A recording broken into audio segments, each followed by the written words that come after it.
I am the Tofu Golem. Please enjoy the video.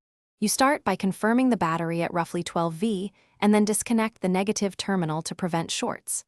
Next, match the head unit harness to the factory connector using an adapter. This preserves OEM wiring. Once done, separate constant 12V, switched ignition, ground, and speaker leads. Label them so you don't mix memory and accessory power.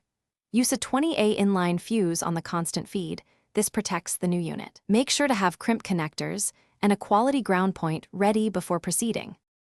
You mount the head unit into the dash cage and then focus on clean power and signal routing to avoid noise. Run the fused constant 12V and switched ignition through separate paths. Connect remote turn-on to the amplifier from the switched lead so the amp powers only with the key. Use 14 to 18 gauge speaker wire for door speakers and isolate RCA cables away from power runs to prevent hum. Once connected, tighten all crimped terminals and secure the amp to a ventilated surface. This prevents heat-related failures. You reconnect the battery negative and power up the system to verify basic functions: boot, backlight, radio reception, and speaker output. Listen for distortion. Then, set amplifier gain and crossover conservatively. Raise gain until clean clarity, not clipping.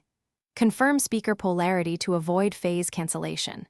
If something fails, make sure the inline fuse is intact, the ground is solid to bare metal, and the remote turn-on receives switched 12V. If still silent, measure speaker continuity with a meter to isolate the fault. Thanks for watching. Consider subscribing if we helped you today.